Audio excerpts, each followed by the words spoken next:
Bismillah. Assalamualaikum warahmatullahi wabarakatuh. Bismillahirrahmanirrahim. Alhamdulillahirabbil alamin. Assalatu wassalamu ala asyrafil anbiya'i wal mursalin sayyidina wa maulana Muhammadin wa ala alihi wa ashabihi wa man tabi'ahum bi ihsanin ila yaumiddin. Bismillah. Kita lanjutkan ngaji kita. Semoga yang sudah pernah ngaji, sering ngaji, bisa mendawamkan, bisa istiqomah di ngaji apa saja. Karena penyakitnya orang ngaji, orang belajar, itu kalau rutin biasanya terus bosan, jenuh. Sering saya bilang, musuh kita itu seringkali ya memang diri kita sendiri. Jadi banyak hal yang tidak ada solusinya. Ya solusinya kita bisa atau tidak mengalahkan diri kita sendiri. Kadang-kadang ada mahasiswa tanya ke saya, Pak, gimana caranya toh biar saya tidak males? Ya jangan males. Ya, gimana caranya saya tidak bosan? Ya jangan bosan. Karena itu kuncinya ada pada dirimu sendiri. Jadi kalau kamu tidak bisa mengalahkan dirimu sendiri, ya berat. Oke, kita mulai. Malam ini kita ketemu beliau Ki Hajar Dewantoro. Ya kalau pakai bahasa Jawa kan bacanya Dewantoro. Nanti yang mungkin tidak familiar ya bunyinya jadi Ki Hajar Dewantara. Tidak apa-apa. Sama kayak Uin itu, Uin Sunan Kalijogo apa Sunan Kalijaga atau Pak? Sembola sakarupmu. Yang penting ya Uinnya itulah. Oke. Kita kenal beliau sebagai Bapak Pendidikan Nasional. Tanggal kelahirannya 2 Mei itu kita peringati sebagai Hari Pendidikan Nasional. Beliau lahir tanggal 2 Mei tahun 1889. Jadi ini tokoh besar pendidikan di Indonesia karena memang hidupnya didedikasikan sepenuhnya untuk dunia pendidikan di Indonesia. Jadi beliau ini ya pejuang, ya tokoh pendidikan, dulunya pernah jadi wartawan, kemudian pernah juga mengalami dihukum Belanda, diasingkan dan lain sebagainya. Beliau keturunan Pakualam, cucunya Pakualam ketiga. Nama aslinya Raden Mas Suwardi Suryaningrat. Nanti beliau ganti menjadi Ki Hajar Dewantoro saat nanti mendirikan Taman Siswa sekitar tahun 1922. Beliau sekitar di usia 40 tahun. Kalau ditarik silsilah, beliau ini masih keturunannya Sunan Kalijogo dari jalur ibu. Beliau ini, ibunya beliau itu buyutnya pahlawan juga Nyi Ageng Serang. Nyi Ageng Serang ini kan keturunannya Sunan Kalijogo. Oke, beliau ya ceritanya banyak sih, kalian baca sendiri ya. Nanti kalau tak diktekan biografinya kamu jadi malas membaca. Kamu cari sendiri kenapa kok beliau sampai diasingkan oleh Belanda ke Pulau Bangka, terus diasingkan sampai ke Belanda juga. Karena beliau bikin tulisan yang nyindir Belanda. Satu ketika Belanda itu mau bikin peringatan kemerdekaannya Belanda dari Perancis. Cuma di Indonesia biaya peringatan itu modelnya narik iuran dari rakyat pribumi. Makanya terus Ki Hajar nulis tulisan yang judulnya Seandainya Aku Orang Belanda. Jadi isinya nyindir Belanda saat itu, Hindia Belanda saat itu. Mungkin Belanda ini tersinggung, terus beliau diasingkan, sampai diasingkan ke Belanda juga. Setelah diasingkan sekitar tahun 1919 beliau balik lagi ke Indonesia, mengajar di sekolah tempatnya kakaknya. Terus di era itu beliau punya kelompok kajian, namanya Paguyuban Seloso Kliwon. Isinya para tokoh, para pejuang dari Budi Utomo, dari banyak aliran, diskusi rutin, namanya Paguyuban Seloso Kliwon. Ya termasuk tokoh yang kita kenal dulu, pernah kita kaji, Ki Ageng Suryo Mentaram, itu juga anggota di situ. Nanti kelihatannya ada pembagian tugas dari Paguyuban itu. Ki Hajar Dewantoro ngopeni pendidikan untuk anak-anak, nanti Ki Ageng Suryo Mentaram ngopeni pendidikan untuk orang dewasa, yang nanti dulu kita kenal sebagai Kaweruh Bekjo, pengetahuan tentang kebahagiaan. Nah, malam ini kita belajar pendidikan yang versi Ki Hajar Dewantoro. Oke, ini nama yang terkenal sekali, populer sekali. Sejak kalian SD sudah melihat wajahnya, apalagi yang Jogja. Tapi saya tidak tahu kalian tergerak tidak untuk menggali lebih jauh gagasan-gagasan beliau. Yang kalau kuliah, kalau jalan-jalan lewat jalan Taman Siswa, pernah gak kalian terbersit di pikiranmu, jangan-jangan Taman Siswa ki apa tuh? Ajaran-ajarannya itu apa tuh? Oke, kalau tidak pernah, ya memang mungkin kalian tidak bakat jadi ilmuwan. Rasa ingin tahunya rendah. Oke, bismillah ya, kita mulai menggali gagasan-gagasan beliau. Kalau mau buku-bukunya datang aja sana ke museumnya, masih ada, kelihatannya ada buku kumpulan tulisan-tulisan beliau. Mungkin yang mahasiswa yang mau bikin skripsi, tesis, boleh dicari buku-bukunya, kebetulan ada yang merawat. Oke, bismillah, kita mulai tentang pendidikan.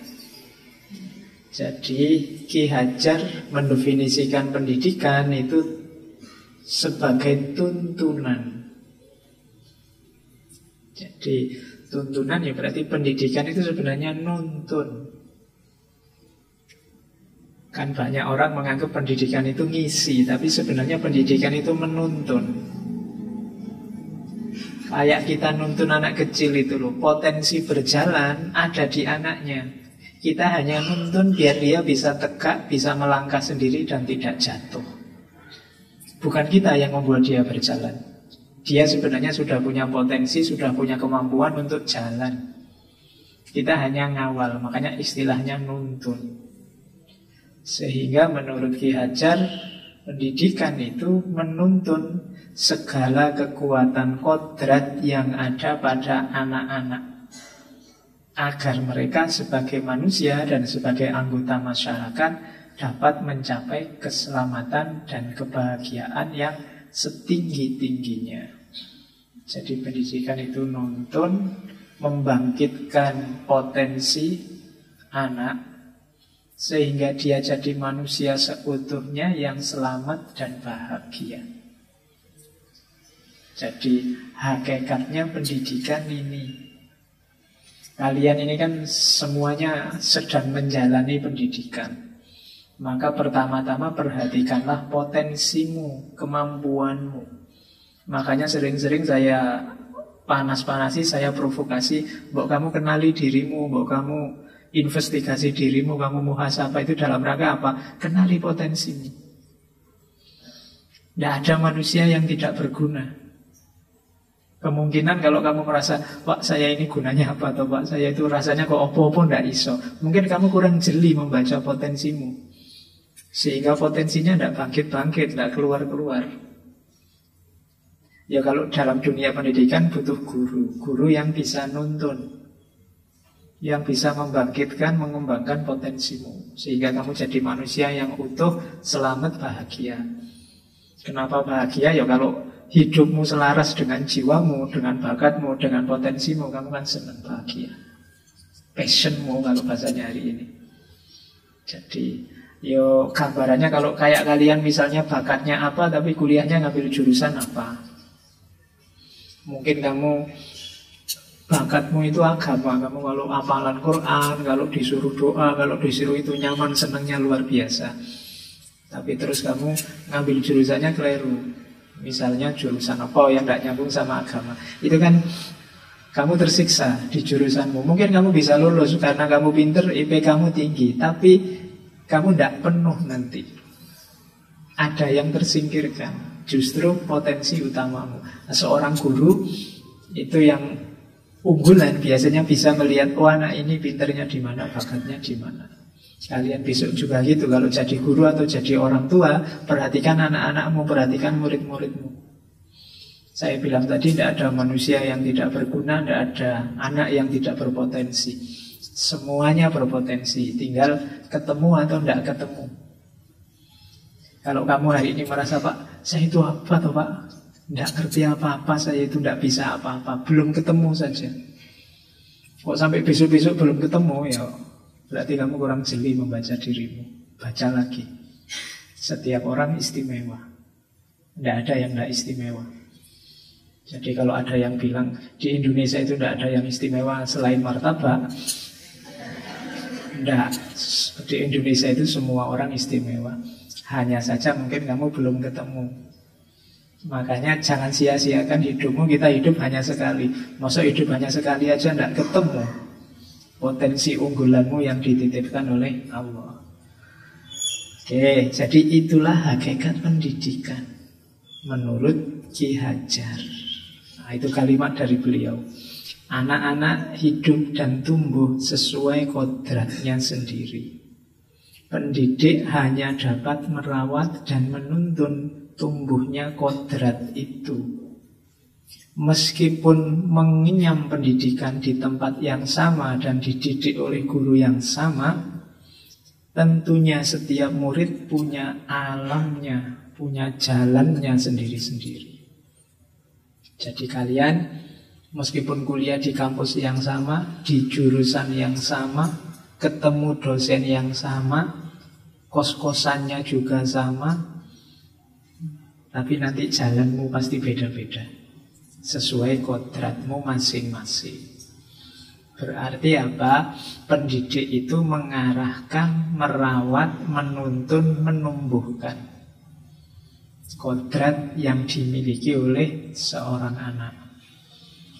Jadi itu hakikat pendidikan. Oke, sekarang tujuannya. Ini malam ini saya agak enak karena istilah-istilahnya bahasa Jawa. Kalau minggu lalu banyak bahasa Sunda. Oke, yang Sunda sekarang yang pusing. Kalian istilahnya sekarang Jawa. Jadi tujuan pendidikan itu 3, Tri Rahayu. Kenapa sih kita harus menyelenggarakan pendidikan? Mbok ya sudah, orang punya bakat sendiri-sendiri, biar jalan sendiri-sendiri. Harus diopeni serius. Karena pendidikan itu nanti menghasilkan 3 guna yang luar biasa. Yang pertama, hamamayu hayuning sariro. Yang kedua, hamamayu hayuning bangsa. Yang ketiga, hamamayu hayuning bawono. Jadi kalau pakai bahasa Indonesia mungkin lebih pasnya memelihara diri, menjaga dan memelihara bangsa, menjaga dan memelihara alam semesta. Kalau makna letter luck-nya, hamamayu itu yang mempercantik. Jadi pendidikan itu membuat dirimu terjamin. Hamamayu hayuning sariro. Membuat bangsamu terjamin, lestari. Membuat alam semesta ini langgeng, tertib. Jadi hamamayu hayuning sariro, hamamayu hayuning bangsa, hamamayu hayuning bawono. Ini level. Pertama-tama dirimu sendiri harus beres. Kalau dirimu beres, banyak orang masing-masing dirinya beres, bangsa kita juga beres. Kalau bangsa-bangsa semua beres, alam semesta juga beres. Jadi pendidikan itu membuat kita beres. Dengan pendidikan, ya pendidikan itu kan muatannya ilmu. Dengan ilmu kan segalanya bisa berkualitas, bisa meningkat. Maka kenapa harus ada pendidikan? Ya demi diri kita, demi bangsa kita, demi kehidupan kita di alam semesta ini. Jadi pendidikan adalah kuncinya peradaban. Kalau kita ingin maju, ya pendidikan jalannya. Kalau kita ingin sukses, ya pendidikan. Kalau kita ingin bahagia, ya pendidikan. Kalau kita ingin hidup nyaman, ya pendidikan. Jadi tidak boleh kita menyepelekan pendidikan. Karena kuncinya hidup ternyata adanya di pendidikan. Jadi menurut Ki Hajar, pendidikan berguna untuk hamemayu hayuning sariro. Dirimu itu indah, maka lestarikan keindahannya. Hamemayu hayuning bangsa. Bangsa kita itu indah, maka kita lestarikan keindahannya. Hamemayu hayuning bawono. Alam semesta ini indah, kita lestarikan, kita percantik lagi keindahannya. Jalannya apa? Pendidikan. Oke, ini filosofi dari Ki Hajar Dewantara. Terus dasarnya apa? Oh, ini populer sekali. Dulu kamu SD, topimu kan ada tulisannya itu. Ini dari Ki Hajar Dewantara yang jadi semboyan dunia pendidikan di Indonesia. Jadi pendidikan itu dasarnya 3, namanya Trilongka. Kita yang ada di dunia pendidikan, perhatikan ini khususnya para pendidik. Ing ngarsa sung tulodo, ing madya mangun karsa, tutwuri handayani. Wis apal kita. Jadi kalau kalian berposisi di depan, harus memberi contoh. Public figure harus memberi contoh. Kalian punya anak buah, harus memberi contoh. Jadi yang ada di depan harus memberi contoh. Berarti kalian harus jadi yang baik, jadi teladan. Ada kelebihan apapun yang kalian miliki di antara temanmu, di antara lingkunganmu, berarti kalian sedang engarso. Tugasmu apa? Sung tulodo. Kalian dilihat orang, kalian diikuti orang, maka beri contoh yang baik. Jadi ini kamu ingat-ingat besok kalau kalian jadi apapun, punya jabatan apapun, berarti kalian sedang engarso, kalian sedang di depan. Berarti tugasmu apa? Sung tulodo. Berilah contoh yang baik. Ya kayak saya ini kan sedang di depan, kalian lihat saya semua, itu ya mau tidak mau saya harus sung tulodo, memberi contoh. Kalau boleh saya nggak pakai baju resmi gini, sarungan wae, kaosan kelekaran mungkin santai ya. Ini ya tidak enak. Kenapa? Kalian nyontoh aku nanti.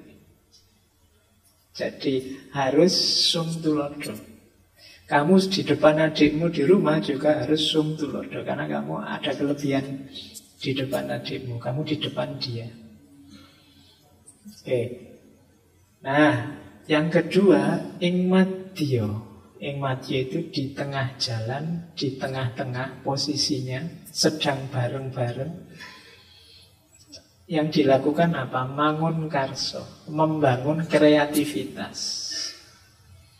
Jadi kalau kalian ada di tengah berarti berposisi sedang bersama, sejajar dengan yang lain. Kamu sama temanmu di kelas itu kan sedang bersama, sedang bareng-bareng. Yang harus kamu lakukan apa? Mangun karso, kreatif lah. Bikin inisiatif-inisiatif, lahirkan hal-hal yang baru, yang produktif. Itu namanya ing madya mangun karso. Ketika kalian ikut ngaji ini, sesama yang ikut ngaji kan ini bareng-bareng. Yuk bikin inisiatif-inisiatif bersama. Kamu kok duduknya di situ dapat sendenan terus misalnya. Gimana caranya biar kita bisa giliran dapat sendenan misalnya. Nah, itu kreativitas di tengah-tengah. Kuncinya kemajuan itu kan ada di tengah-tengah. ketika orang membangun kreativitas. Jadi, kalau kalian sedang di tengah medan perjuangan, kreatiflah. Kalian bersama-sama teman mau senasib seperjuangan, kreatiflah. Yang terakhir, ini yang dijadikan semboyan. Tutwuri handayani. Ini untuk para pendidik khususnya, perhatikan tutwuri handayani ini. Tadi saya bilang pendidikan itu nuntun.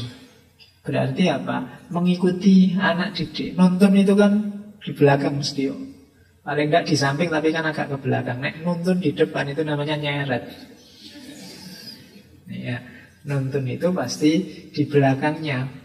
Kayak adikmu yang baru bisa jalan, itu kan kamu nonton, kamu pegang tangannya dua, kamu ajak berdiri, dia jalan di depanmu, bukan di belakangmu. Kalau di belakangmu nanti kamu nyeret adikmu. Nah, itu namanya tutwuri. Mendidik itu momong, tutwuri. Yang dilakukan apa kalau kalian sedang di belakang? Handayani. Handayani itu memberdayakan, menguatkan, mendukung.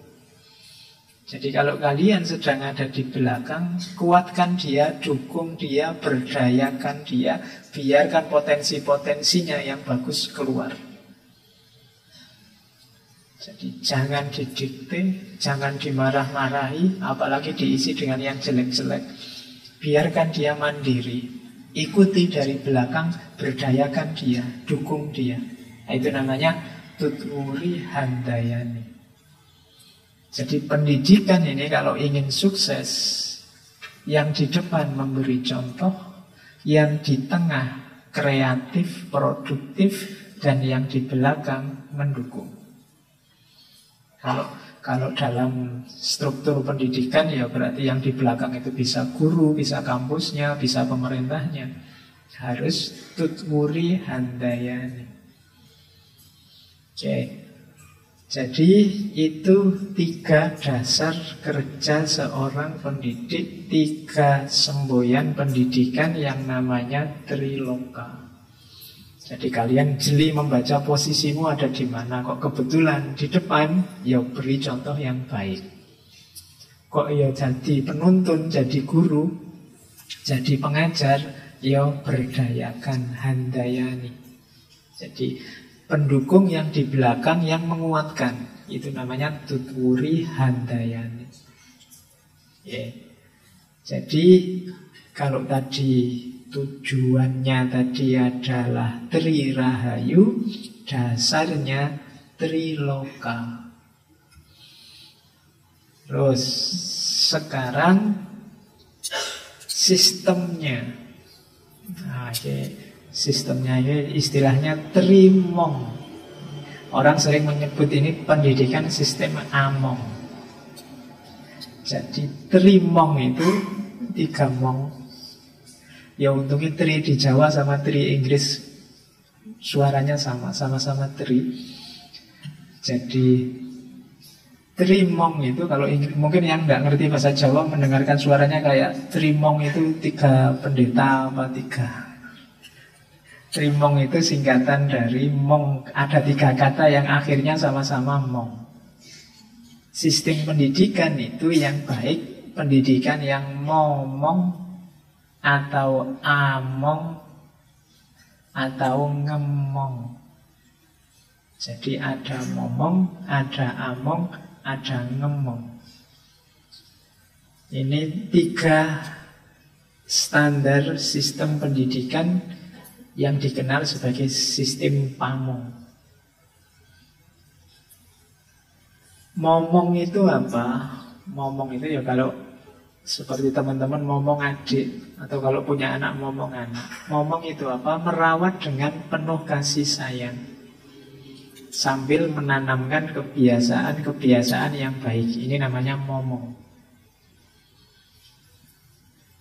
Momong beda sama among. Ada istilah among tani. Pak Tani kan sudah tua, tidak bisa ngomong kayak anak kecil. Beda.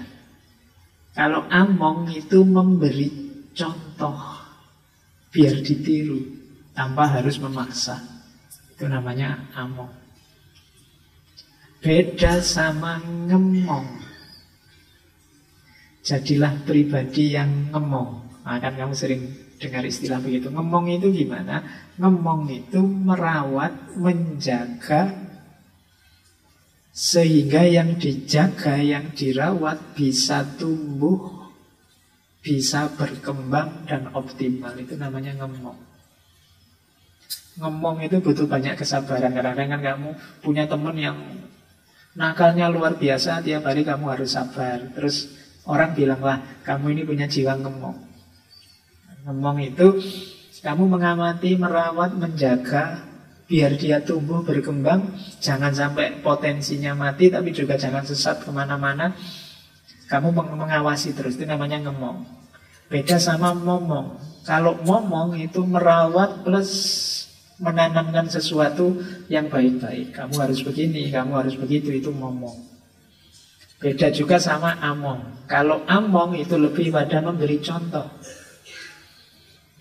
Nah, kalau usia-usia seperti kalian itu wis gede, jadi momong mungkin sudah tidak pantas lagi. Kalian kan tidak butuh ditanami apa-apa, isi kepalamu sudah lengkap, tinggal mau jalan apa enggak. Juga mungkin among juga tidak terlalu efektif. Kalian kan yang kamu contohkan biasanya ya sudah banyak dari TV, dari internet. Di among mungkin agak tidak terlalu efektif. Paling ngemong. Cari dosen yang bisa ngomong, cari guru yang bisa ngomong. Ngomong itu tidak terlalu intervensi, hanya mengawasi, mengamati, merawat perkembanganmu biar optimal.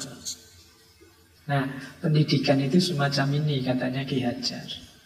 Ya kalau anak kecil-kecil masih 1-7 tahun ya masih dimomong. Nanti sudah besar sedikit, akalnya jalan, nalarnya jalan, sudah among. Semakin dewasa, tinggal diamati dari jauh, tinggal biarkan dia jalan asal tidak sesat, itu namanya ngemong.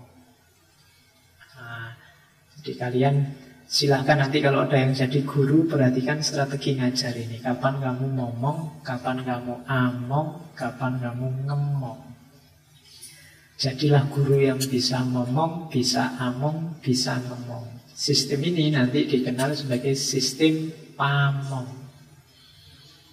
Makanya perangkat desa itu kadang-kadang kan disebut pamong. Dia ini punya tugas tidak hanya menjalankan administrasi desa, tapi juga ngemong rakyatnya, among rakyatnya, dan ngomong rakyatnya.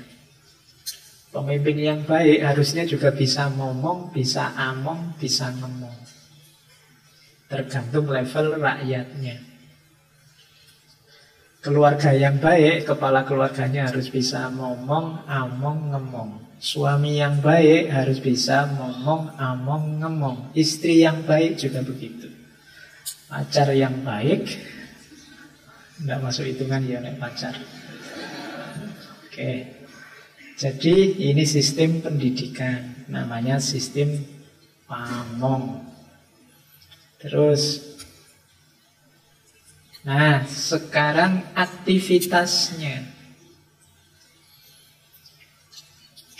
Aktivitas pendidikan itu ada di 3 wilayah, namanya tripusat. Ini serba tri ya teorinya. Oke, makanya bangsa kita itu lebih canggih berpikirnya. Kalau Barat itu ketika modern dikenal berpikirnya hitam putih. Isinya 2, kalau tidak benar ya salah. Kita sudah maju, kita punya 3-3. Yang susah. Sudah tidak lagi biner, tapi serba 3. Nah, aktivitas pendidikan itu tripusat. Tripusat itu 3 pusat pendidikan. Katanya Ki Hajar, ada keluarga, ada perguruan. Perguruan itu berarti kampus, sekolah. Kemudian ada pergerakan pemuda. Jadi ini bahwa pendidikan itu wilayahnya 3. Perhatikan 3 wilayah ini. Mau tidak mau kalian terlibat. Keluarga oke, perguruan oke, tapi saya tidak aktivis itu Pak.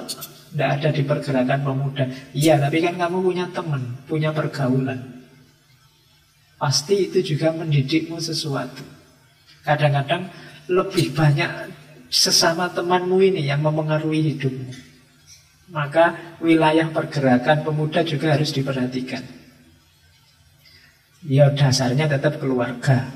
Resminya sekolah, kampus, perguruan. Tapi lapangannya anak didik yang muda-muda itu kan ada di pergerakan pemuda.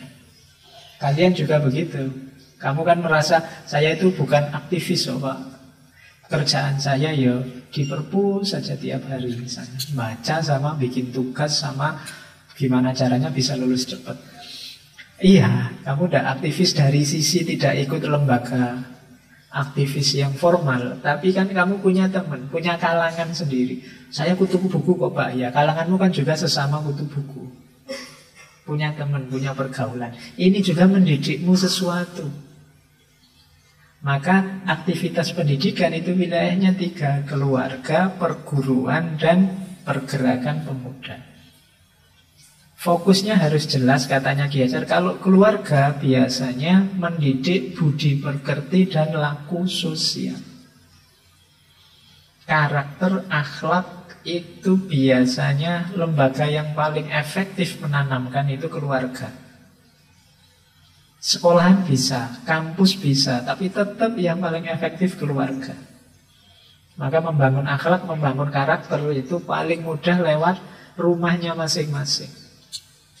Di keluarganya sendiri-sendiri. Makanya minggu lalu ibu kita Dewi Sartika bilang bahwa ibu adalah guru pertama. Rumah berarti sekolahan pertama. Karaktermu, dasar karaktermu yang kamu bawa hari ini itu sebagian besar dibentuknya di rumahmu masing-masing. Jadi keluarga punya peran penting membangun budi pekerti, termasuk juga laku sosial. Bagaimana kita menyikapi orang lain, menyikapi tetangga, menyikapi lingkungan. Karakter ini dibangunnya di rumah. Kalau di sekolahan ketemunya lebih sedikit. Tapi kalau di rumah kan sebagian besar hidupnya di rumah. Kalau sekolah perguruan itu lebih banyak nambah wawasannya, nambah ilmunya. Kalian kan di sekolah dulu itu meskipun pendidikannya pendidikan akhlak, pendidikan moral, jatuhnya kan cuma diberi wawasan tentang moral, diberi wawasan tentang akhlak. Zaman saya dulu pelajaran Pancasila itu nama pelajarannya pendidikan moral Pancasila. Isinya yo ilmu tentang Pancasila. Pasal-pasalnya, butir-butirnya. Karena memang fungsi sekolah perguruan itu lebih besar di memberikan ilmu pengetahuannya. Beda dengan keluarga. Jadi kalau ingin menanamkan budi pekerti karakter yang bagus, keluarga-keluarga juga harus diperhatikan. Dan yang ketiga, jangan lupa tadi pergerakan pemuda. Kalau pergerakan ini, kehidupan lingkunganmu, pergaulanmu, ini berguna untuk penguasaan diri, latihan hidup konkret bertanggung jawab sendiri. Kalau di rumah kan kalian penanggung jawabnya ada orang tua. Tapi bersama teman-temanmu, kamu tanggung jawab sendiri terhadap hidupmu. Ini penting. Kemandirianmu dilatih di lingkunganmu bersama lingkaranmu, teman-temanmu. Makanya ada yang bilang kuncinya dirimu kan di teman-temanmu. Temanmu seperti apa, biasanya kamu terbentuk begitu. Jadi 3 kunci pendidikan ada di keluarga, baru kemudian sekolah, perguruan tinggi, dan yang ketiga pergaulan, pergerakan pemuda. Pinter-pinter milih 3 pusat ini. Ya kalau keluarga mungkin kamu tidak bisa milih ya. Ya sudah lahir di situ, tapi kan bisa diubah, bisa diatur gimana caranya karaktermu terasah dalam kehidupan berkeluarga. Oke, jadi ada Triloka, ada Trirahayu, ada Tripusat. Terus Masih ada tri lagi. Ya. Nah, ranahnya pendidikan itu apa? Ini jenjangnya. Jadi pendidikan itu ada tri ngo. Tulisannya ngang. Jadi tri ngo. Pendidikan itu punya ranah ngerti, pemahaman, kognisi, ada ngeroso, afeksi, ada ngelakoni, psikomotorik kalau pakai psikologi pendidikan modern. Jadi menurut Ki Hajar, yang harus digarap dalam pendidikan itu ya pemahamannya, ya karakter afeksinya, dan juga tindakannya. Ini tiga-tiganya harus utuh. Ngerti sama ngeroso saja tidak ada ngelakoni ya, tidak ada efek konkretnya pendidikan. Ngelakoni saja dan ngerti tidak ada ngerosonya, tidak ada penghayatan.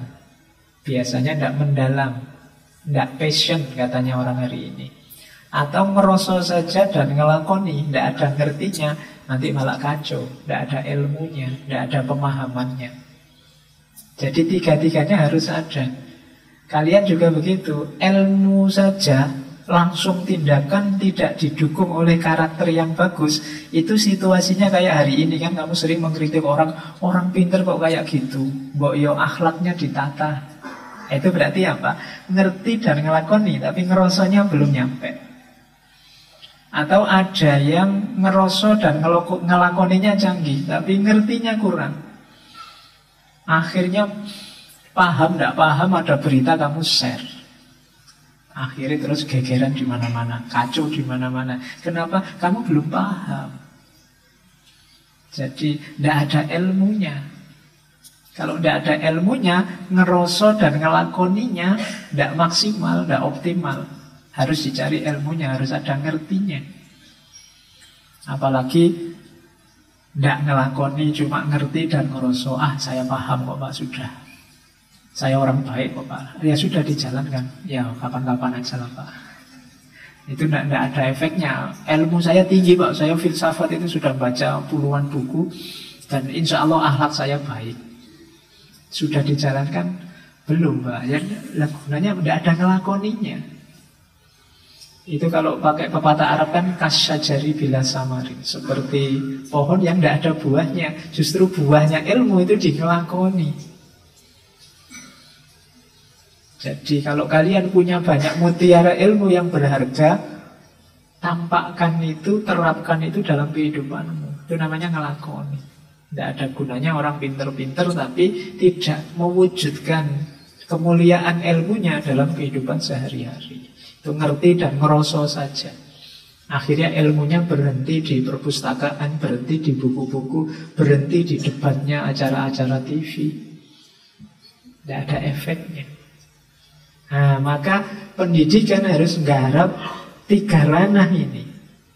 Ya kognisinya, ngerti. Ya afeksinya, ngeroso. Ya psikomotoriknya, ngelakoni. Jadi ini cara kita belajar. Ya ini kalau dibahasakan dengan bahasa psikologi modern, teori pendidikan modern, ini teorinya jadi luar biasa. Saya pakai bahasa Jawa kan sederhana. Yang penting kamu yo ngerti, yo ngeroso, yo ngelakoni. Ini tiga ranah pendidikan menurut Ki Hajar. Masih ada trinya lagi. Ya. Oke, ini metode belajarnya. Namanya Trino. Ya, ini kaya Indonesian Idol itu kan. Kamu dapat 3 yes. Nah, ini Trino. Oke, Trino bukan 3 no loh ya. Jadi ada strategi belajar yang efektif. Namanya Trino. Yang pertama nonton. No yang kedua niteni. No yang ketiga niroke. Nonton itu melihat, belajar, mencermati. Niteni itu mengingat-ingat. Jadi, dan niroke itu menirukan. Kalian ngaji hari ini itu levelnya masih nonton. Ya, kalau nanti kamu tulis, kamu ingat-ingat sampai besok, namanya niteni. Kalau kamu jalankan dalam hidup sehari-hari, itu niroke. Orang Jawa dikenal antara lain, misalnya kalian dengar istilah ilmu titen. Ilmu titen itu niteni gejala alam. Oh, kalau biasanya gini misalnya, kalau hawanya agak sumuk gini, sebentar lagi pasti mau hujan. Itu ilmu titen, niteni. Kamu cari di buku biologi, buku fisika manapun, tidak ada teori kalau agak sumuk itu sebentar lagi hujan. Tapi niteni, selama ini fenomenanya begitu, itu ilmu titen. Kadang-kadang ada yang menurutmu, oh tidak masuk akal atau simbah ini. Kalau ini jangan ke sana ya, Nduk, nanti kamu kenapa, jangan. Itu ilmu titen. Mereka membaca gejala alam yang selama ini terjadi, terus diingat-ingat. Jadi dieling-eling. Aku tidak akan begitu lagi. Kemarin begitu ternyata hasilnya jelek. Itu namanya mengingat-ingat. Dalam dunia ilmu ini penting. Niteni. Ya niteni terjadi setelah nonton. Setelah melihat, setelah belajar, setelah membaca, baru terus niteni. Cuma nonton dan niteni, jatuhnya nanti niroke. Yang ketiga, niroke itu menirukan. Jadi menirukan itu sama dengan mengikuti. Oh, kalau baik ya saya jalankan, kalau jelek saya hindari. Itu level niroke. Ya ini sebenarnya teori mengajar anak-anak kecil. Karena di taman siswa awal itu kan ada teori ini, nonton, niteni, niroke. Tapi sampai kita dewasa, teori ini sebenarnya berguna. Jadi perhatikanlah, nontonlah. Kamu disuruh membaca, disuruh mendengarkan, itu kan level nonton. Kemudian disuruh memperdalam, mencermati, menganalisis, itu level niteni. Kemudian diaplikasikan, dijalankan, itu namanya niroke. Jadi nonton itu level pembacaan, niteni level analisis, niroke level praksis. Biar tidak berhenti hanya di teori. Jadi ini menurut Ki Hajar, ya kita belajar itu ya nonton, ya niteni, ya niroke. Kalau tidak dititeni, nanti lupa. Kemarin jatuh, besok jatuh lagi di lubang yang sama. Kok jatuh di situ lagi, Mas? Lupa saya, Pak. Kenapa kok lupa? Karena tidak dititeni. Kemarin putus gara-gara itu, sekarang putus gara-gara itu lagi. Berarti kamu tidak nonton dan tidak niteni. Ya. Kemarin gegeran sama temanmu karena keceplosan ngomong. Besok keceplosan ngomong gitu lagi. Itu berarti kamu tidak niteni. Kemarin kita jatuh gara-gara ini. Besok jatuh lagi gara-gara ini. Ya berarti kita tidak cerdas, tidak belajar, tidak niteni.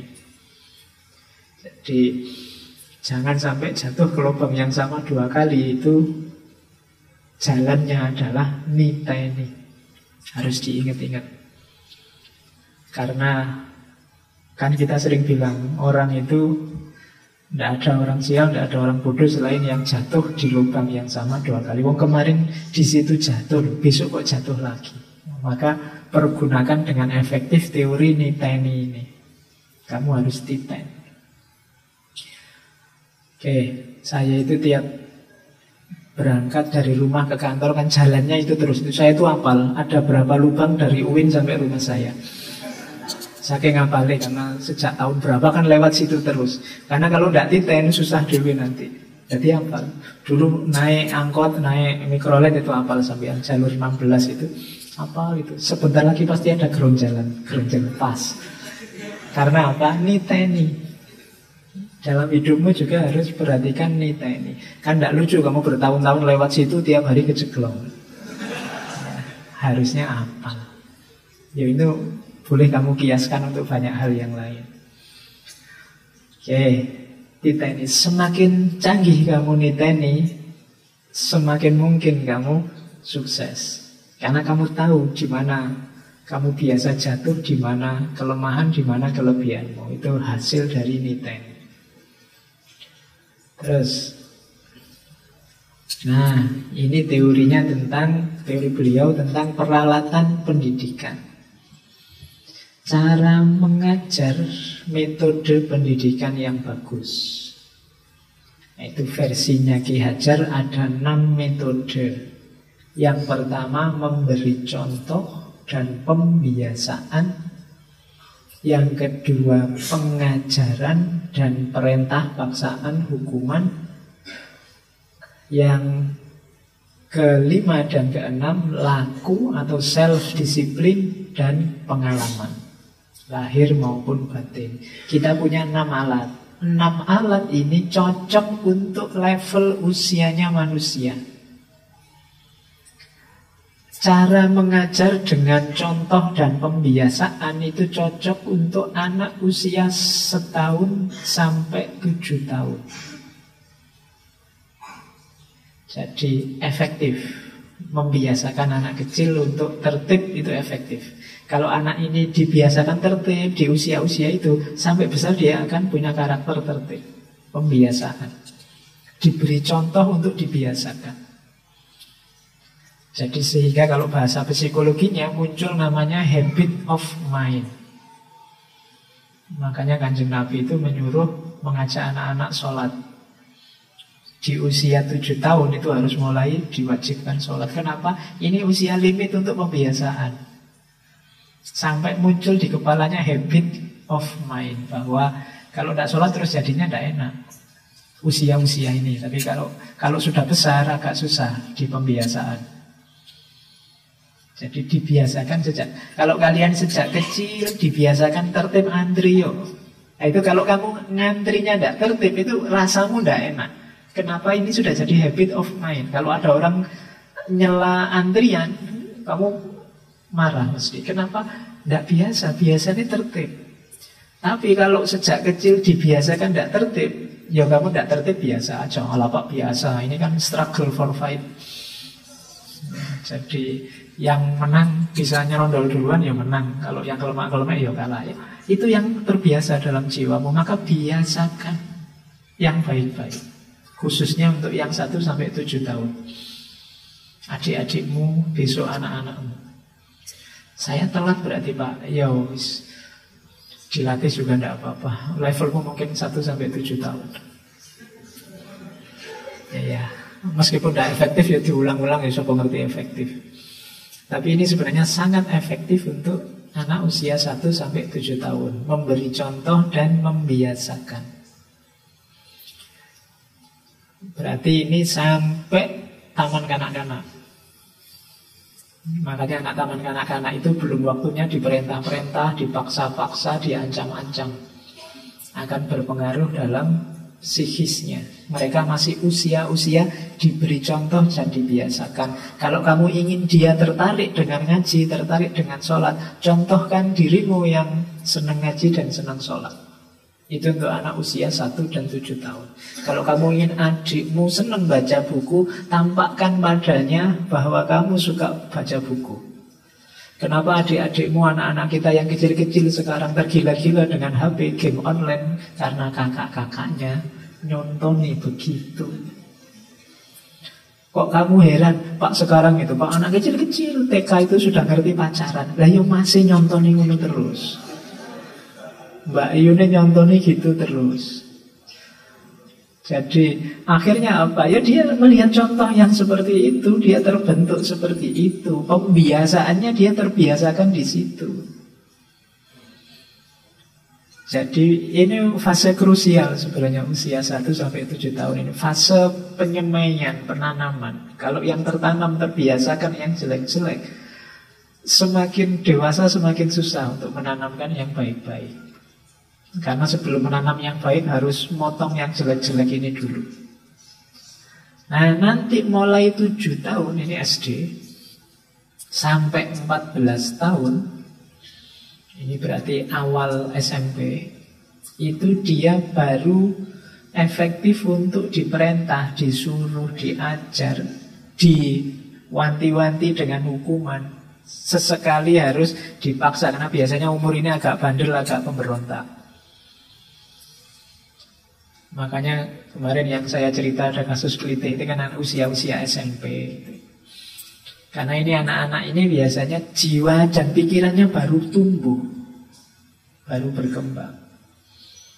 Jadi untuk usia-usia 7 sampai 14 tahun ya pengajaran harus jelas, yang boleh kamu lakukan apa, yang jangan kamu lakukan apa. Kadang-kadang harus agak dipaksa sedikit. Biasanya mereka masih suka seneng-seneng sendiri, nyari enak versi mereka sendiri. Jadi di sini gunanya pendidik untuk agak mepet mereka agar senang dengan yang baik-baik. Ini usia 7 sampai 14 tahun. Kalau sudah 14 ke atas, pendidikan usia 14 sampai 21, 21 berarti kalian kuliah, ini masa terbentuknya karakter, kesadaran budi pekerti, kesadaran sosial. Nah ini cara mendidik lebih efektif apa? Laku dan pengalaman. Jadi di mana dia terlibat dalam hidupnya biasanya itu sangat berpengaruh. Boleh mendidik dengan cara laku, pendidikan-pendidikan yang langsung menyentuh realitas. Makanya tadi pergaulan pemuda itu terus jadi penting, karena laku ini terus jadi salah satu metode. Pengalaman juga jadi jalan untuk dapat wawasan pendidikan. Maka di usia-usia ini pengalaman hidupnya menentukan. Temanmu siapa, kamu hidup di mana, pokoknya pengalamanmu menentukan. Usia 14 sampai 21. Saya tidak tahu kalian ini usia berapa ya. Kalau mahasiswa itu mungkin banyak yang sudah di atas 22. Ya, berarti tidak masuk hitungan ini, kamu wis tua berarti. Kalau sudah tua kamu harus geser ke Ki Ageng Suryo Mentaram. Wis tua, sudah mencari kebahagiaan, tidak boleh ambisius dan lain-lain. Ini masih menanamkan untuk anak-anak. Atau jangan-jangan kamu usiamu 21 tapi mentalmu masih 7 dan 14 tahun. Muayelan pol. Harus dipaksa-paksa, kalau nggak diperintah, nggak diancam, nggak jalan. Oke, kenapa kok kamu sekarang males dalam banyak hal? Karena tidak ada yang maksa, tidak ada yang ngancam. Berarti psikis anak usia 7 tahun sampai 14 tahun. Butuh ancaman dulu. Kalau dosennya ngancam baru kamu gerak. Nah itu harus dibenahi mentalmu berarti. Terus sekarang kita belajar teori-teori pendidikan. Ada konsep menurut Ki Hajar, pendidikan menuju kesempurnaan hidup. Ini diantara filosofi pendidikannya Ki Hajar. Yang pertama, filosofinya adalah segala alat, usaha, dan cara pendidikan harus sesuai dengan kodratnya keadaan. Ya pendidikan itu harus lihat situasi. Setiap orang lingkungannya beda, mentalitasnya beda, dibesarkan dalam situasi yang berbeda-beda. Maka mungkin hasilnya, modelnya juga tidak harus sama dalam pendidikan. Ada yang memang pinter, kayak mesin itu, kalau komputer mungkin apa ya, Intel yang i7 itu tadi cepat belajar Israel. Ada yang ya lambat, pelan-pelan. Nah, itu harus ngerti strategi-strateginya. Ada yang membaca malas tapi lebih suka mendengarkan. Jadi temannya suruh baca atau dengerin rekaman. Ada yang dipaksa tidak bisa, kecuali harus dia senang sendiri, ingin sendiri. Maka tugasnya pendidik membangkitkan minatnya dan lain sebagainya. Jadi ini harus fleksibel, jangan kaku. Ya situasinya orang beda-beda. Ya meskipun tadi teorinya 7-14 tahun sudah bisa diancam hukuman, dipaksa-paksa, ya mungkin anak tertentu tidak bisa kalau digituin. Bisanya kayak anak balita, dia harus diberi contoh, dia harus dibiasakan. Jadi yang pertama konsep pendidikan, lihat situasi, lihat kodrat situasinya, reality.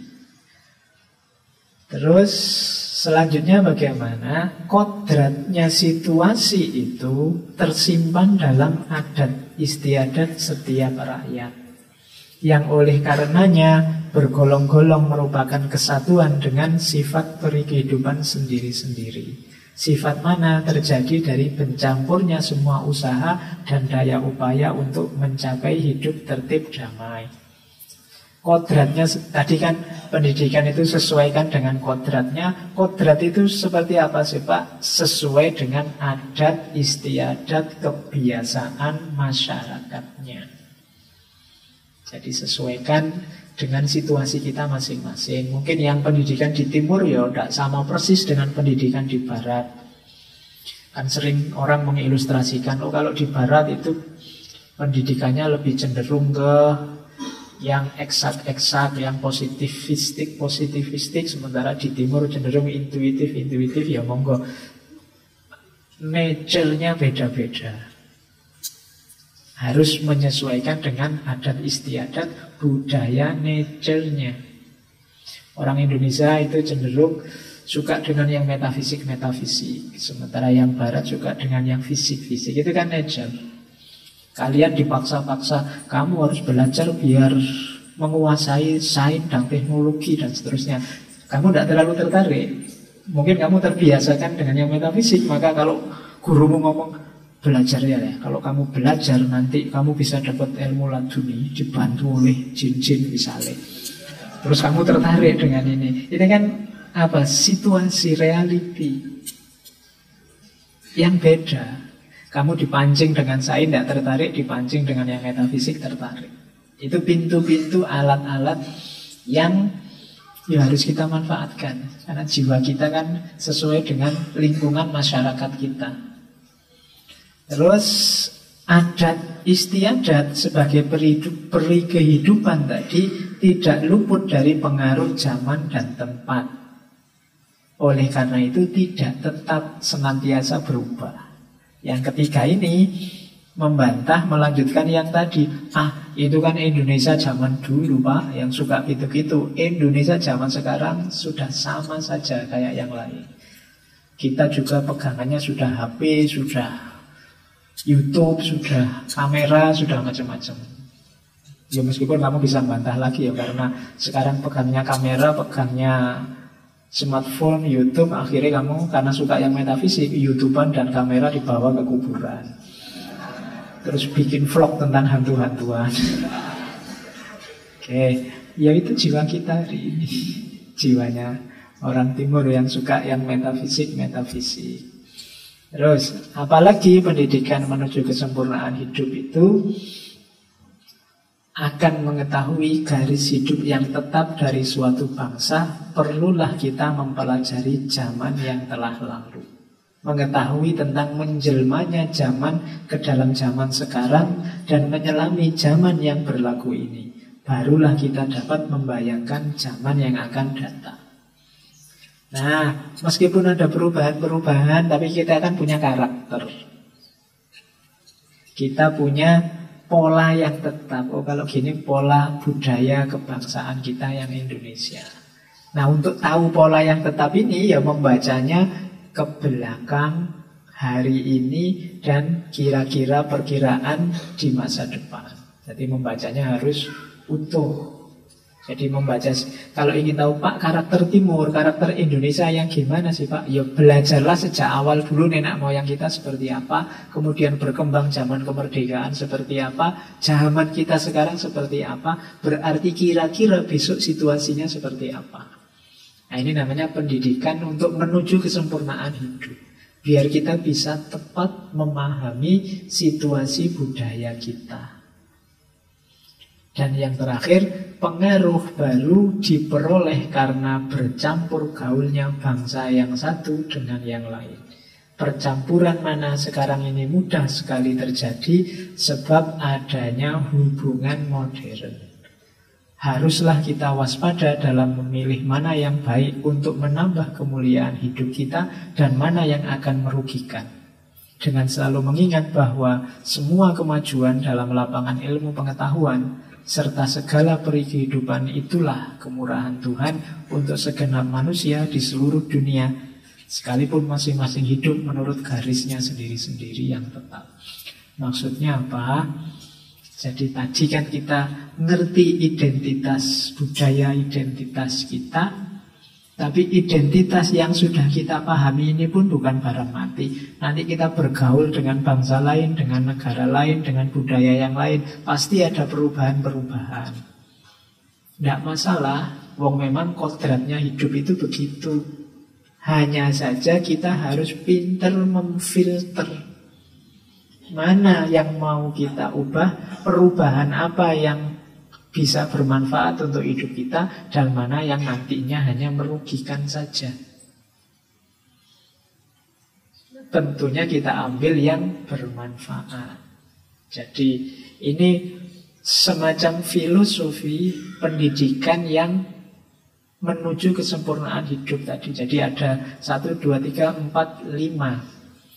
Pendidikan harus sesuai kodrat. Kodrat itu ada dalam budaya, dalam adat istiadat kita. Adat istiadat ini sifatnya bisa berubah, tidak tetap. Untuk memahaminya, kita harus membaca sejarah masa lalu, situasi masa kini, dan prediksi masa depan. Meskipun kita sudah ngerti situasi budaya kita, tapi situasi budaya ini kemungkinan juga masih bisa berubah kalau kita berinteraksi, bergaul dengan bangsa yang lain. Meskipun tetap kita harus perhatikan, semoga perubahan itu selalu ke arah yang lebih baik, menambah kemuliaan hidup.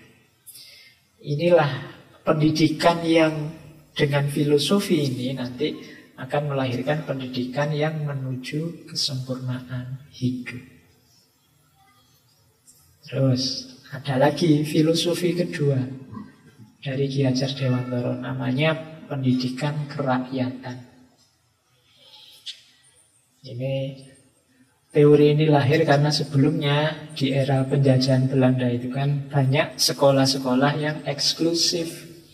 Ini sekolah untuk orang Belanda saja, ini sekolah untuk orang Cina saja, ini baru sekolah untuk pribumi, dengan kualitas yang berbeda. Maka Ki Hajar merumuskan, ayo bikin pendidikan kerakyatan. Pendidikan kerakyatan itu yang pertama, pendidikan yang melihat bahwa mendidik anak itu bagian dari mendidik rakyat.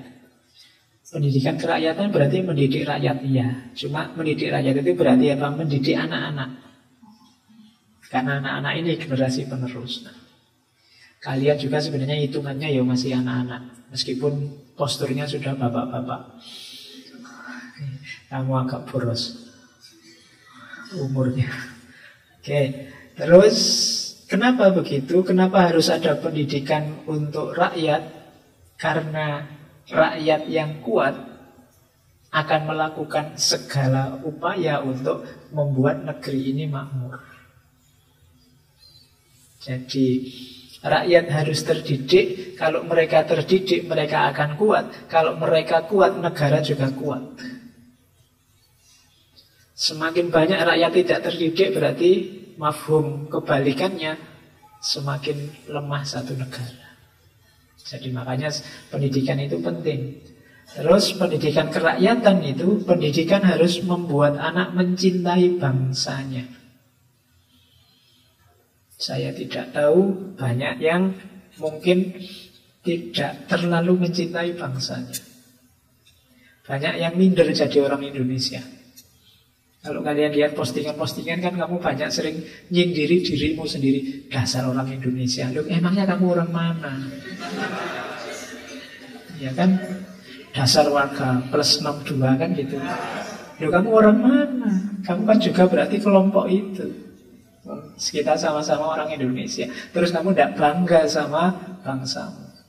Kalau dijejer sama negara lain, itu maunya kamu membanggakan negara lain terus. Tidak pernah membanggakan dirimu sendiri. Kalau ada prestasi dari negaramu, terus kamu bilang, alah kebetulan itu. Kemarin menang juga tidak jelas, kita harapkan menang malah kalah. Ya. Jadi kamu tidak bangga dengan negaramu sendiri. Jadi pendidikan yang bagus untuk rakyat itu yang melahirkan generasi yang mencintai bangsanya. Ya memang banyak kelemahan dalam kehidupan berbangsa kita, tapi itu bukan alasan untuk kita tidak mencintai bangsa kita. Wong kita hidup dan besar di sini. Jadi kalau sudah mencintai bangsanya sendiri, maka akan lahir sosok-sosok yang manusiawi. Ini logikanya seperti meloncat, tapi sebenarnya tidak. Karena orang yang mencintai bangsanya itu berarti orang yang faham tentang kemanusiaannya. Bahwa aku ini manusia yang lahir, besar, dan hidup di sini. Sebagaimana orang lain yang lahir, besar, dan hidup di negara mereka masing-masing. Jadi ada kesadaran kemanusiaan. Kita sama-sama manusia yang terikat oleh tempat kita lahir dan besar. Oke, terus menurut Ki Hajar diingat-ingat dasar pendidikan rakyat itu yang pertama, pengajaran harus bersemangat keluhuran budi manusia. Yang kedua, pengajaran harus mendidik ke arah kecerdasan budi pekerti. Yang ketiga, pengajaran harus mendidik ke arah kekeluargaan. Jadi tiga-tiganya dasarnya adalah karakter kebangsaan. Terus bagian kedua, teori pendidikan kerakyatan. Jangan sampai sekolah menjauhkan anak-anak dari keluarga dan rakyatnya. Ini sering terjadi. Anak-anak yang berkualitas, anak-anak yang pinter itu membanggakan memang, tapi kemudian mereka berjarak dengan kehidupan rakyat. Kadang-kadang banyak orang pinter yang kehadirannya malah bikin sumpek rakyatnya. Di sekolahnya dhuwur-dhuwur marah bingung tiap hari. Nah itu apa? Sekolah membuat seseorang berjarak dengan kenyataan hidup sehari-hari. Kamu pinter filsafat, begitu pulang kampung, ya jangan minteri masyarakatmu, membingungkan masyarakatmu dengan filsafatmu. Mencerahkan, ayo. Kamu harus bisa mengemas gagasan-gagasan yang menurutmu penting di level yang bisa mereka pahami. Kalau tidak, ya nanti dulu ngomong filsafatnya. Jangan sampai tiba-tiba kamu khutbah Jumat dengan tema eksistensialisme menurut Heidegger. Yang masyarakatmu. Justru kalian yang harus mengemas itu dengan mudah. Jadi mereka dapat idenya tanpa harus bingung dengan kemasannya. Tugasmu. Jangan sampai sekolah membuat anak-anak terasing dari situasi konkretnya, dari keluarga dan rakyatnya. Oke, terus pendidikan harus membangun budi pekerti dan budi sosial. Yang ketiga, rutinitas sekolah yang penuh dengan tuntutan dan capaian akademik seringkali membuat anak-anak terpisah dari realitas kesehariannya. Ia tak akrab dengan lingkungan keseharian dan tidak peka dengan kegelisahan-kegelisahan yang ada di masyarakat. Yang ada di pikiranmu tiap hari hanya gimana IPK tinggi, gimana bisa lulus cepat, gimana segera dapat gelar. Kamu tidak peduli kebingungan-kebingungan, kegelisahan-kegelisahan masyarakatmu. Begitu lulus kamu ya tetap tidak mikir mereka. Yang kamu pikir gimana caranya dapat pekerjaan. Nanti begitu dapat pekerjaan masih belum kamu mikir negaramu. Yang kamu pikir gimana caranya dapat istri cantik. Sudah dapat, sudah punya. Terus kamu mikir gimana caranya makmur, mapan, punya rumah, punya mobil.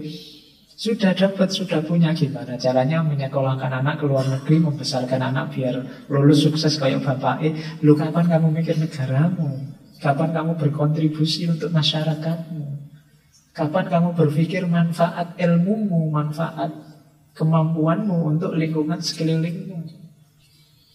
Apa tidak boleh Pak merancang kehidupan pribadi? Boleh. Tapi kan bisa sambil mengembangkan diri juga mengabdikan diri. Bahkan sejak sekarang, tidak usah nunggu besok. Kamu sudah punya banyak hal yang bisa kamu sumbangkan sesuai kapasitasmu masing-masing untuk pendidikan, untuk kebangsaan. Oke, jadi pendidikan kerakyatan itu termasuk pendidikan harus sesuai dengan hidup dan penghidupan rakyat. Tidak boleh mencerabut anak dari budayanya, dari realitas kesehariannya.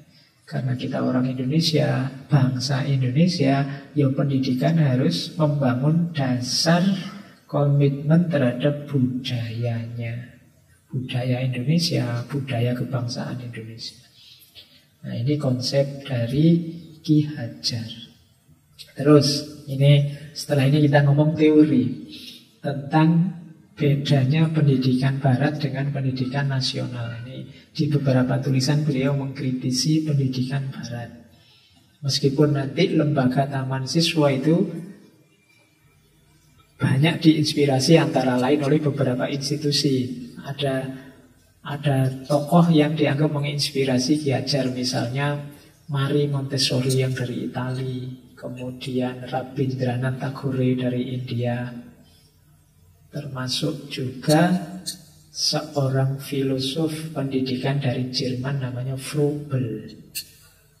Nah, tapi Ki Hajar ini kan kritis. Jadi mengambil Marie Montessori juga tidak dijiplak 100%, mengambil Froebel juga tidak dijiplak 100%, meniru Santiniketannya Rabindranath Tagore juga tidak dijiplak 100%. Beliau ingin mengembangkan yang versi Indonesianya.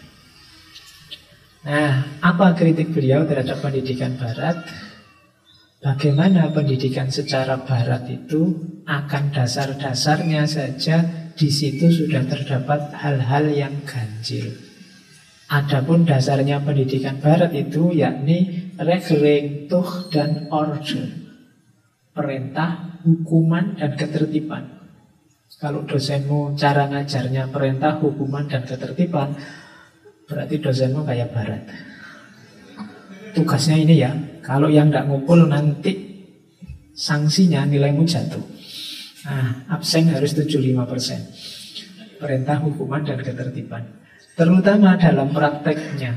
Maka didikan yang demikian itu lalu berlaku sebagai perkosaan atas kehidupan batin anak-anak. Apa yang jadi buahnya? Anak-anak yang rusak budi pekertinya, disebabkan selalu hidup di bawah paksaan dan hukuman yang biasanya tiada setimbal dengan kesalahannya.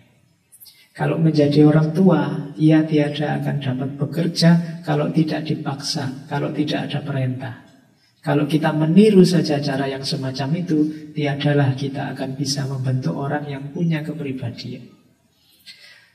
Mungkin kalau kalian sering mengeluh, Pak, saya itu kok males ya Pak. Kalau nggak diperintah oleh guru, nggak diperintah oleh dosen, itu ya nulis ya males, moca ya males. Kalau nggak terpaksa, nggak gerak. Mungkin ada yang salah dengan sistem pendidikan. Mungkin kalian terbiasa harus diperintah, harus diancam, ada hukumannya, baru gerak. Sehingga ketika tidak ada orang yang perintah, tidak ada orang yang ngancam kamu ya nggak ngapa-ngapain. Males mau ngapa-ngapain. Kamu merasa kalau tidak ada hukumannya, tidak ada efeknya apa-apa, tidak jalan juga tidak apa-apa. Akhirnya kamu males. Nah, itu mungkin ada andil dari sistem pendidikan yang keliru. Nah, yo termasuk dasarnya gue yo memang males. Tapi sekarang kamu punya alasan untuk malesmu. Wah, ini jangan-jangan salah sistemnya Pak. Bagaimana sekarang kamu ya? Ya, kalau kamu ngerti itu satu kesalahan, ya kamu fight melawan dirimu sendiri, jangan males. Kuncinya kan di situ. Oke. Nah, ini tambahannya. Sistem pendidikan dan pengajaran secara Eropa itu sangat mengabaikan kecerdasan budi pekerti hingga menimbulkan penyakit intelektualisme, yakni mendewa-dewakan angan-angan. lebih suka bermain-main dengan spekulasi-spekulasi rasional. Sifatnya kebanyakan hanya kognitif. Jadi itu kita menyebutnya hari ini positivistik. Ini gaya Eropa. Semangat mendewakan angan-angan itu yang lahir apa? Dua. Kemurkaan diri dan kemurkaan benda. Kemurkaan diri kalau bahasa Indonesianya yang kamu kenal selama ini adalah individualisme. Kemurkaan benda apa? Materialisme. Pendidikan model Eropa itu katanya Ki Hajar membuatmu individualis dan materialis. Target-targetmu tadi kan saya contohkan terasa kamu egois, individualis. Sasaranmu materi, gelar pekerjaan, istri cantik, rumah, mobil, materi. Jarang fokusmu jatuh pada budi pekerti.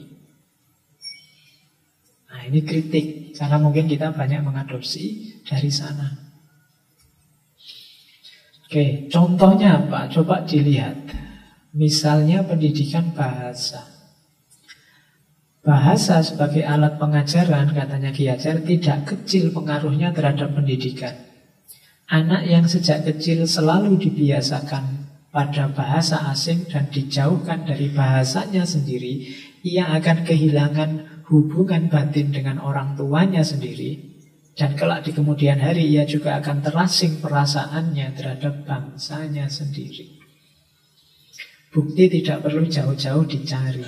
Kalau ada anak muda yang lalu sombong sampai berani melukai perasaan orang tuanya maupun bangsanya, itulah buah pengajaran dan pendidikan yang tidak berdasarkan kebangsaan. Mereka tidak lagi menjadi anak bangsa kita, pun ia tidak bisa dapat sifat-sifatnya bangsa asing yang tulen. Cuma kopinya asing. Dan inilah hal yang sangat unnatural, tidak wajar. Pendidikan kita harus dan hendak memberi perasaan penuh terhadap kebangsaan. Jadi contohnya pendidikan yang tidak membumi, tidak versi kita, itu antara lain misalnya bahasa. Bahasa asing itu penting. Nanti di taman siswa juga ada pelajaran bahasa asing. Tapi dia kan bukan menu utama. Menu utamanya harusnya ya bahasa kita, bahasa nasional. Tapi hari ini, zamannya Ki Hajar, nggak tahu kalau sekarang, orang lebih merasa gengsi, lebih merasa tinggi kalau menguasai bahasa asing. Kamu nulis skripsi, nulis tesis, bikin kalimat bahasa Indonesia aja nggak bisa, tapi Inggrismu wis cas-cis.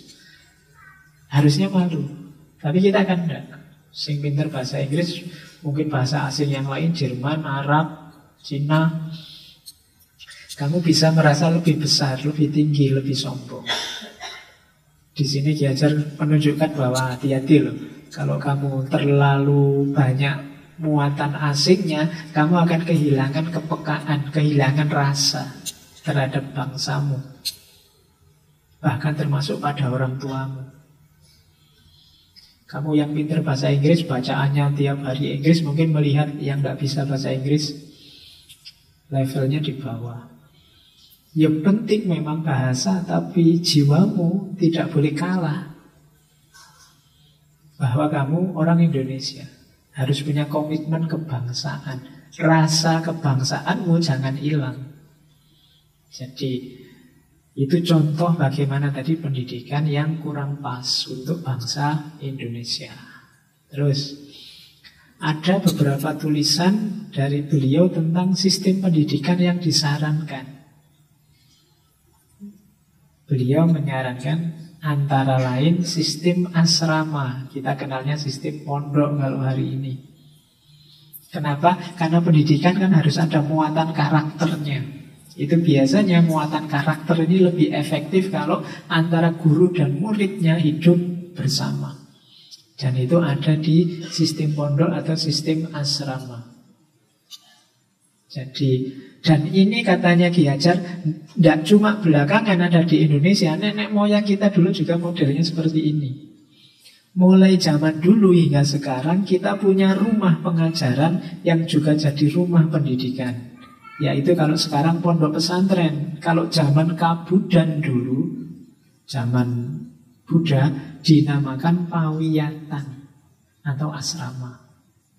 Adapun sifatnya pesantren atau pondok dan asrama yaitu rumahnya kiai guru atau ki hajar yang dipakai untuk pondokan santri-santri dan buat rumah pelajaran juga.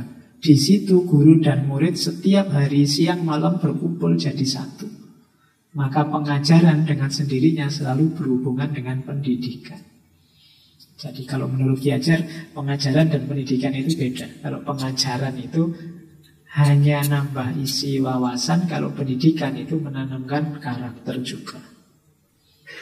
Bisa mungkin kalau guru sama murid ini bareng terus. Dan itu mungkin di asrama. Dan ini sejak zaman dulu sudah ada dalam tradisi nenek moyang kita. Oh, ini sistem pendidikan model asrama zaman dulu, level-levelnya. Saya tidak tahu kalian ngerti apa enggak, level ini pernah dengar apa enggak. Tapi ini zaman dulu begini, ada level taman kanak-kanak. Taman kanak-kanak namanya indung-indung, orangnya yang belajar di TK. Naik sedikit lagi namanya taman muda. Taman muda itu kalau laki-laki namanya ulu guntung, kalau perempuan namanya ubon-ubon. Kalian ini masuk ini sebenarnya. Yang mahasiswa itu masih ulu guntung sama ubon-ubon. Kalau sudah dewasa namanya cekel.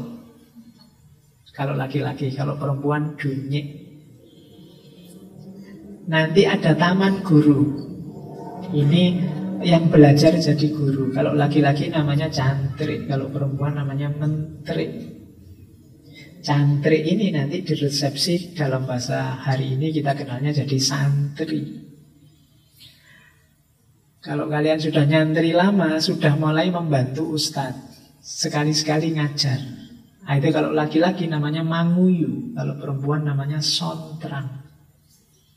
Kalau sudah ngasisteni guru lama, kamu bisa jadi guru sendiri. Kalau laki-laki namanya jejanggan, kalau perempuan namanya bidang.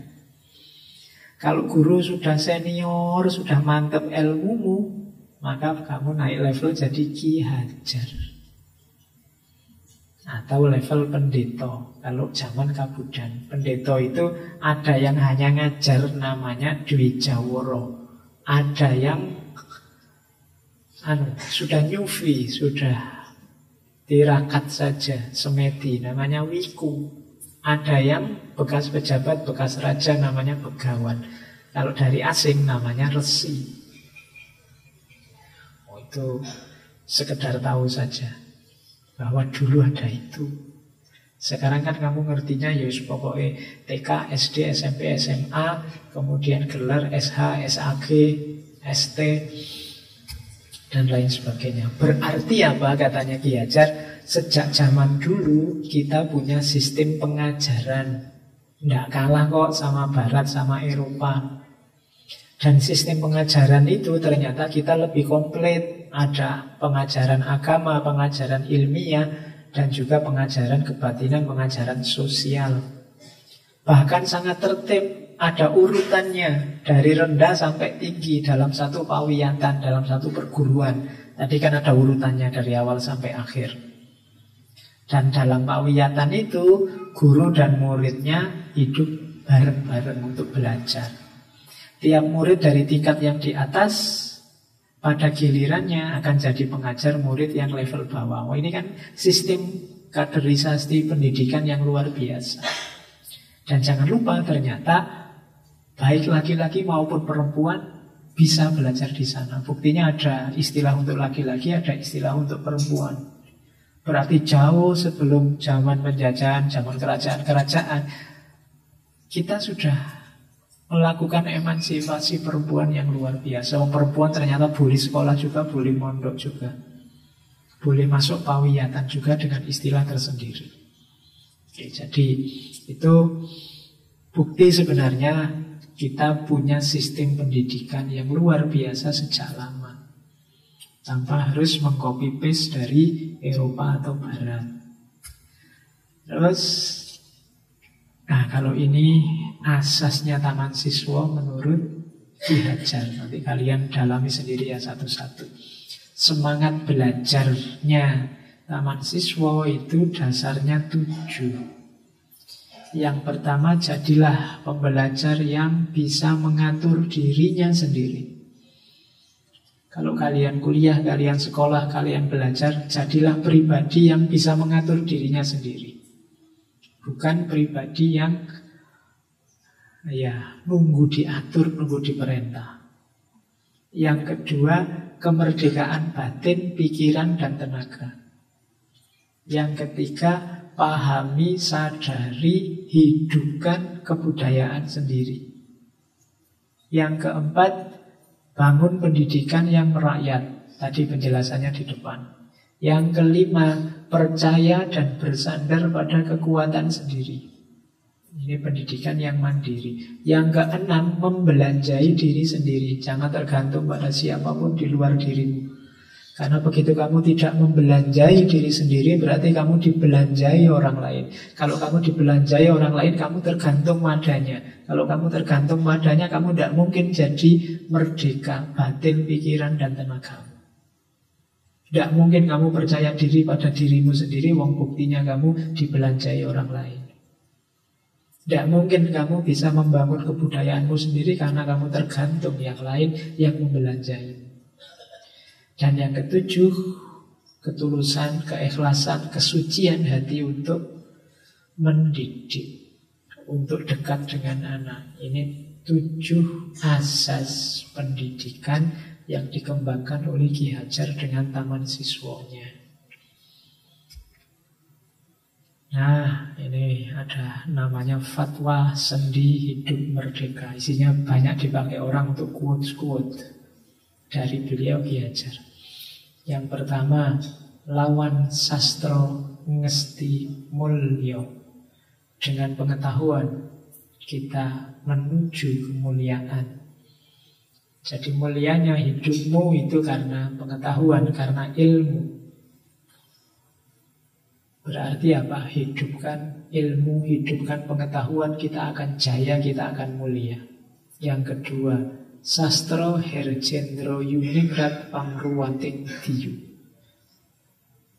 Ada yang meringkas sastro jendro hayuningrat. Maknanya apa? Ilmu yang luhur akan menyelamatkan dunia serta melenyapkan kebiadaban. Kemudian suci totong ngesti tunggal. Dengan kesucian batin tertib lahirnya menuju kesempurnaan. Kemudian hak diri untuk menuntut keselamatan dan kebahagiaan. Jadi selamat dan bahagia itu hakmu. Tapi salam bahagia diri tak boleh menyalahi damainya masyarakat. Kejarlah hakmu, tapi perhatikan jangan sampai nabrak juga haknya orang lain, masyarakat sekelilingmu, untuk juga selamat dan bahagia. Berarti harus ada sistem struktur kondisi yang saling menghargai, saling menghormati, tidak saling tabrak meskipun itu hakmu.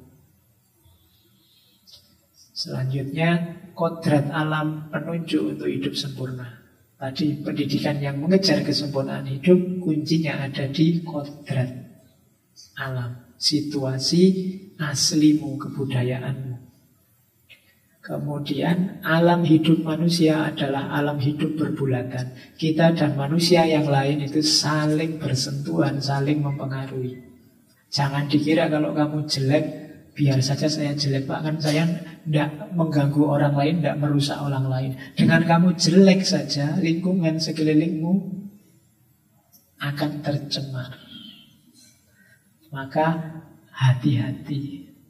Karena alam hidup manusia adalah alam hidup yang berbulatan. Dengan bebas dari segala ikatan dan suci hati, berhambalah kita kepada sang anak. Mengajar harus tulus, mendidik harus tulus. Terus waktunya mepet. Tetap mantep antep. Ini kalau kamu ingin hidup merdeka harus tetap. Jadi tetap itu ya stabil. Mantep. Jadi mantap itu kemantapan hati. antep. Antep itu nilai diri yang berat, berkualitas lahir dan batin. Jadi diawali dari tetap, kemudian kita akan mantep. Kalau sudah tetap dan mantep, kita akan antep.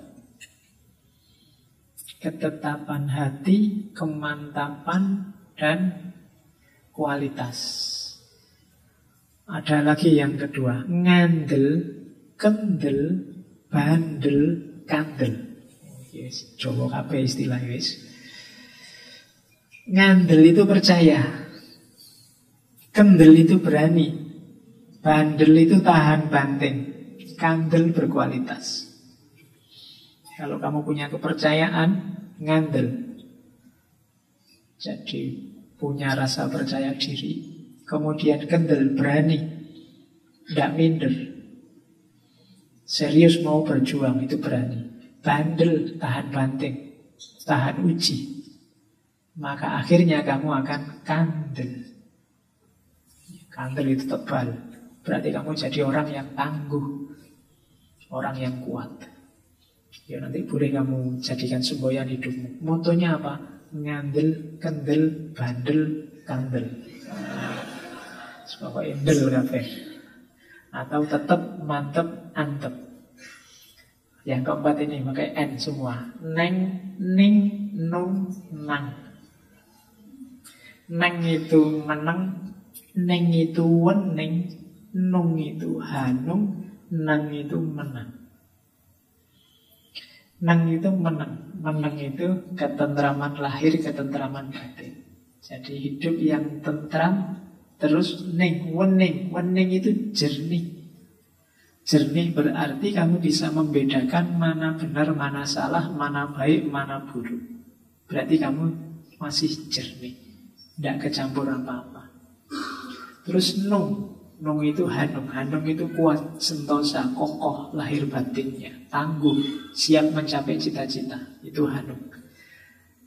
Kalau kamu sudah neng, ning, dan nung, akhirnya pasti nang. Nang itu menang. Menang berarti kamu mendapatkan imbalan, wewenang, hak atas semua usaha dan yang kamu lakukan sebelumnya. Jadi hiduplah yang tertib, tentram, tenang, kemudian berpikir, bernalar dengan jernih, kemudian teguhkan hati, semangat berjuang, pada akhirnya kita akan menang. Jadi neng, ning, nung, nang. Itu fatwa-fatwa dari Ki Hajar Dewantoro. Ini kalimat yang akrab dengan kalian. Saya bawa sebagai quote terakhir. Setiap orang menjadi guru, setiap rumah menjadi sekolah. Ini kemarin yang menginspirasi kita sering pakai kalimat ini. Pendidikan tak berhenti di bangunan sekolah saja, tapi juga di rumah, di jalan, dan di mana-mana. Jadi ini aslinya quote ini dari Ki Hajar Dewantoro. Jadikan setiap orang guru, jadikan setiap rumah sekolah. Jadi kenapa? Ya karena pendidikan jangan berhenti di sekolah saja. Di sekolah banyak formalitasnya.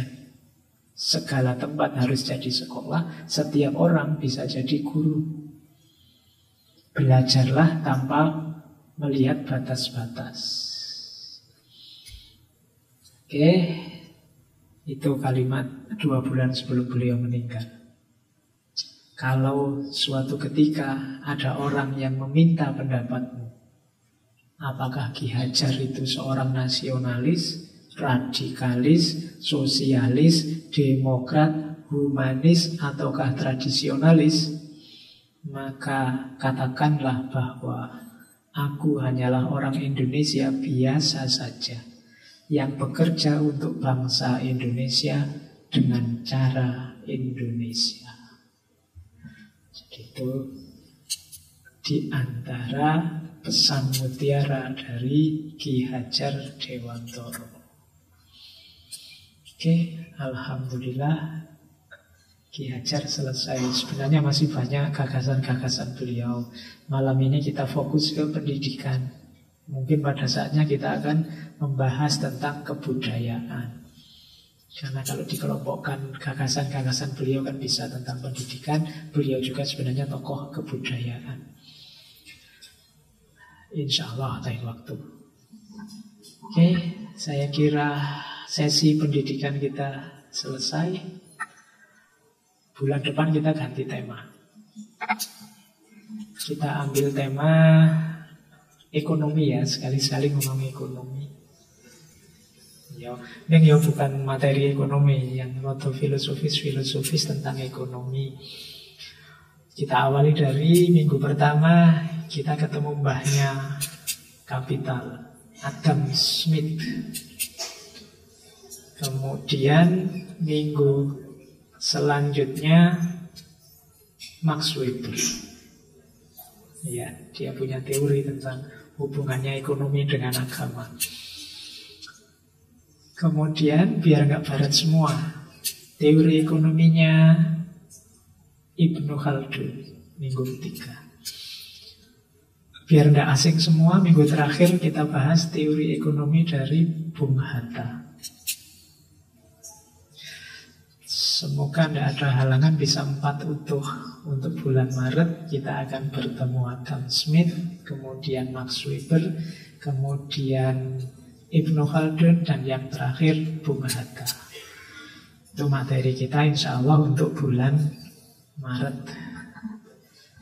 Oke, saya kira itu teman-teman. Kurang lebihnya mohon maaf. Wallahul muwaffiq, wallahu a'lam bishawab. Wassalamualaikum warahmatullahi wabarakatuh.